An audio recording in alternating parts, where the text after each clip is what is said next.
Halo semua, kenalkan nama saya Rafita Sanalia, dan saya 25042. Di video kali ini saya akan membahas tentang jam search. Jadi, apa itu sih jam search? Jam search itu adalah metode pencarian dalam online yang sudah diurutkan. Cara pencariannya yaitu dengan melakukan lompatan jam dari satu indeks ke indeks tertentu dengan panjang lompatan tertentu. Nah, biar lebih mudah, kita masuk ke visualisasi jam search. Di sini kita punya data 9 elemen yang dimana kita disuruh mencari nilai 84. Nah, mencari nilai 84. Nah, langkah pertama yaitu kita harus mencari panjang lompatan dengan menghitung akar pangkat n, di mana n adalah jumlah elemen. Kita punya 9 elemen. 1, 2, 3, 4, 5, 6, 7, 8, 9. Nah, berarti untuk mencari panjang lompatan, kita perlu mencari akar pangkat dari 9, yaitu 3. Maka, panjang lompatan adalah 3. Oke, kita masuk. Gimana sih cara pengerjaannya? Oke, kita cek 3 elemen pertama. Nah, ini artinya panjang ya, panjang lompatan. Berarti ini ada 3, 1, 2, 3. Kita lihat di 3 elemen ini nilainya 11, 23, 24. Nah, kita lihat di 3 nilai ini apakah masih kurang dari 84? Jika masih, maka kita eliminasi. Nah, kita eliminasi. Yuk, kita lihat lagi 3 elemen selanjutnya, yaitu 37, 39, 41. Di mana ketiga elemen ini ternyata masih kurang dari 84. Maka kita eliminasi lagi. Nah, setelah itu, kita melakukan 2 kali lompatan, kita menemukan bahwa data dengan nilai 84 ada pada lompatan ketiga atau ada di 3 elemen terakhir. Maka untuk mencarinya kita menggunakan linear search. Kalian tahu sih apa itu linear search? Linear search itu adalah pencarian data dengan pengecekan setiap data satu persatu. Beda sama jam search, kalau jam search itu sesuai dengan panjang lompatan. Panjang lompatan itu bisa 3, 4, 5 sesuai dengan hasil dari akar pangkat dari n atau akar pangkat dari jumlah elemen. Nah, karena kita punya 9 elemen dan akar pangkat dari 9 adalah 3, maka panjang lompatan kita adalah 3. Nah, kita masuk aja ke linear search-nya ya. Kita lihat ke indeks ke-6, di mana nilainya dari 7 atau 7 apakah masih kurang dari 84? Iya, masih kurang. Maka kita eliminasi. Nah, setelah itu kita lihat ke indeks selanjutnya, yaitu indeks ke-7. Di mana nilainya ternyata sama dengan 84. Maka ditemukan bahwa nilai 84 berada di indeks ke-7. Nah, kita akan buat bentuk flow-nya gimana, tapi nanti akan jelasin isi flow algorithm, fungsi-fungsinya itu di bagian studi kasus, oke? Nah, ini bentuk flow algorithm dari jam search. Kita punya ini lumayan panjang, dimana ini pasukannya, kalian inputnya. Terus ini fungsi jam search, ini fungsi linear search, dan ini fungsi akhir, buat akhirnya. Terus kita harus tambah fungsiin karena berpengaruh buat di sini sama sini gitu. Terus kita masuk ke bentuk kode blok. Tadi sama aja kayak algorithm, aku bakal jelasin ini pas bagian kasus. Nah, ini dia bentuknya. Kalau bedanya adalah kalau ini fungsinya kalau di atas ya. Di sini dalam jam search itu ya kita masukkan fungsi linear search. Ini fungsi linear search ini ya. Kita masukkan semuanya. Nah, ini udah masukkan data, masukkan data sama aja sih kayak sama saja sama ini. Nah, terus kita masuk ke tadi kasusnya. Nah, kita mengisi kasus dengan terdapat data peringkat 6 mahasiswa dengan nilai data 12, 13, 20, 36, 39, 57. Jika dibuat program secara indeks data dengan nilai 39 berada di indeks berapa? Nah, yang perlu kalian harus ingat atau kalian garis bawahi adalah untuk data itu harus kalian urutkan ya, dari yang 12, 13, 20 dan nanti kan sudah terurut. Tapi misalkan ini acak, kalian urutkan mau kalian dari dari yang terbesar terkecil atau gimana, pokoknya harus dalam keadaan terurut tuh. Kalau ini bentuk logaritmnya, gimana bentuk logaritmnya? Aku akan tahu kita gimana kita masukin mendeklarasikan ini bisa. Nah, mendeklarasiin I and X lompatan prof, dimana ini harus dalam kategori integer atau bilangan bulat. Terus kita masukkan jumlah data, jumlah datanya ada 6, kita berarti input 6.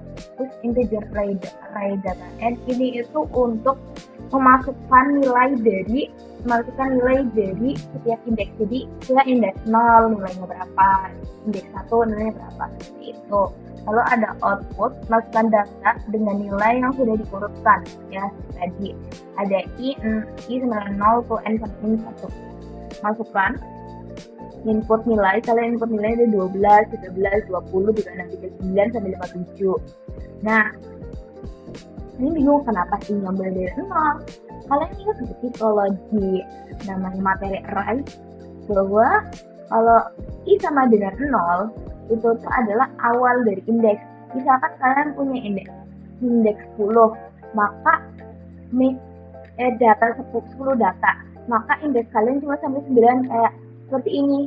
Seperti yang data yang kita punya 6 data, maka indeksnya sampai indeks 5. Nah, kita masuk ke ini. Kita menginput data yang kita cari. Ini kita inisialkan X ya. Terus kita masukkan lompatan sama dengan state n. Ini untuk bagian, kalian ingat tadi pas di bagian akar pangkat dari n. Nah, ini nih nyarinya, ini fungsinya. Nah, terus lah kita kan punya 6, n-nya 6. Emang akar pangkat dari 6 ada? Nah, cara fungsi ini bisa langsung hasilnya 2. 2 dari mana? Kita lihat akar pangkat 6 itu artinya koma. Tapi untuk biar bilangan bulat, kita mendekati akar pangkat yang mendekati akar pangkat 6 itu berapa sih? Akar pangkat 4. Dimana akar pangkat 4 ini menghasilkan 2. Nah, makanya kita lompatan sama dengan 2. Terus sama dengan 0, ini berfungsi untuk awalan langkah ya. Terus kita masuk ke yang seperti aku tadi bilang, ini masuk ke Genesis, menjadi fungsi Genesis ya, dimana ada data min lompatan n-1 kurang dari x, dimana lompatan sama dengan lompatan, terus sama dengan lompatan yang dimana setiap lompatan itu ada langkah, di langkah awal. Nah, jadi bisa ada lompatan sama dengan lompatan sama squid n, lompatan itu kan selalu bertambah.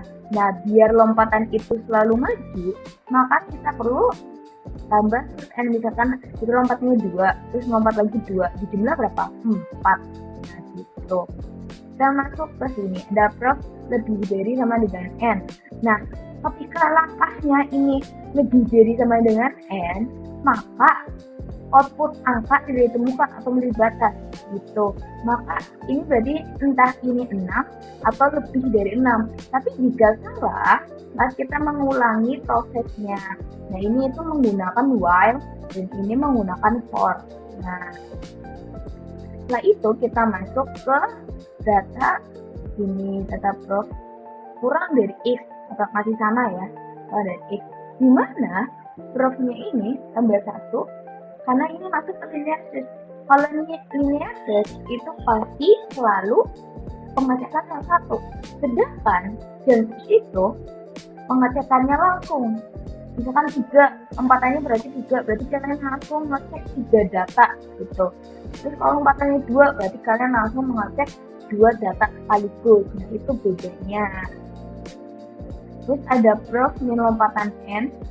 Terus kalau misalkan benar, itu angka tidak ditemukan. Kalau prof min lompatan n, kalau misalkan ini ditemukan sama dengan ini, maka masuk ke true, output angka tidak ditemukan, atau false, selalu ulang lagi sampai kita ketemu ini. Kalau udah ketemu, datanya ini dia, output keluarnya ini hasilnya itu di sini. Data prof sama dengan x, kalau benar maka x berada di indeks tertentu. Kalau misalkan tidak ditemukan, berarti tidak ditemukan. Nah, terus kalian harus lihat nih, ada data min lompatan n min 1. Ini ada min lompatan kurang n. Nah, bedanya apa sih? Kalau ini berarti kalian memunculkan bentuk isi dari indeksnya. Tapi kalau cuma min lompatan n, terus kalian tambah kurang 1, itu tuh kalian menghasilkan indeksnya. Jadi yang bakal nge-output itu indeks, bukan nilai dari indeks tersebut. Terus kita masuk ke hasil. Ini enggak kita tambah fungsi ya yang tadi aku bilang. Fungsi min ini tuh berfungsi buat di sini sama di sini. Fungsinya itu wajib dong. Kalau nggak ada, data nggak jalan atau hasilnya nggak sesuai. Nah, ini dia hasil dari masukkan jumlah data. Kita cek datanya ada 6. Masukkan data dengan nilai dari urutan sesuai dengan apa yang di data yang ada di studi kasus. Kita masukin 12, 13, 20, 36, 39, 57. Terus masukkan data yang dicari. Yang dicari adalah 39. Kalian bisa mengisinya nanti 57. Berarti nanti indeksnya jadi indeks ke-5. Mengisi 12, berarti indeksnya jadi 0. Tapi kita sesuaikan dengan bentuk studi kasusnya. Nah, kita masuk ke bentuk kode blok. Di bentuk kode blok ini, bentuknya hampir sama, cuma penulisannya beda. Dimana ini fungsinya fungsi dari jump search, tapi dalam fungsi ini kita sudah menambahkan fungsi linear search. Nah, ini dia nih. Gitu. Ini fungsi jump search ya, ada jump in lompat ke 9n sama kayak tadi di bagian linear search ya, kan? Nih, ya, bagian lompatan sama aja kan, sama dengan 0. Terus ada yang beda di bagian ini. Nah, ini beda. Ini sama, bedanya aku tadi kalau di logaritma aku bisa data, di sini bisa R. Nah, ini ada lompatan plus sama dengan square n, itu sama aja kayak tadi, lompatan sama dengan lompatan ditambah square n. Ini artinya adalah pertambahan lompatan atau pertambahan langkah. Gitu. Jadi karena ini pengecekannya ke depan, maka ditambah. Terus ada for in i sama dengan plus i min lompatan n itu terus. Maka ini berarti menggunakan linear search. Gitu. Lalu kita masuk, ini masukin datanya, sebutkan jumlah data, masukkan ininya, buat ini. Dimana data Rn in Rn datanya berarti ada 6 data. Berarti kalian cuma memaksimalkan 6 doang ya. Ini kayak tadi for in i sama dengan 0, i kurang sama dengan n. Ya kan sengaja untuk pengisian nilai di dalam setiap indeks. Lalu ada masukkan data yang dicari, masukkan. Lalu in result jump search Rn kurang dari x. Kalian masukin fungsinya. Dimana if result itu tidak sama dengan 1, respon sama dengan out itu sama dengan x dari indeks. Kalau nanti ketemu, kalau misalkan hasil sesuai, maka x dari indeks tertentu. Kalau ditemukan berarti x tidak ditemukan. Nah, kita masuk ke hasilnya. Nah, masukkan jumlah data sama dengan 6, masukkan bilang integer secara urut 12, 12, 20, 36, 39, 7. Kalau misalkan di logarithm, kalian itu masukinnya cukup 1. Masukin 12, enter, 13, enter, 20, enter. Nah, kalau di kode blok, kalian masukinnya 12, tapi gak boleh ada koma. Kalau koma, itu berarti masih satu nilai. Bukan 12,13, berarti 12,13 cuma satu nilai, bukan dua nilai. Jadi harus kalian spasi 12, spasi 13, spasi 20, spasi 36, spasi 39, spasi 57. Lalu masukkan data yang ingin dicari. Itu adalah datanya kita mencari 39. Hasilnya adalah x berada di indeks 4. Nah, hasilnya sesuai dengan hasil yang ada di logarithm. Nah, hasil sama dengan 4. Jadi seperti itu. Jadi sampai sini dulu video kita kali ini. Kurang lebihnya mohon maaf. Sampai jumpa.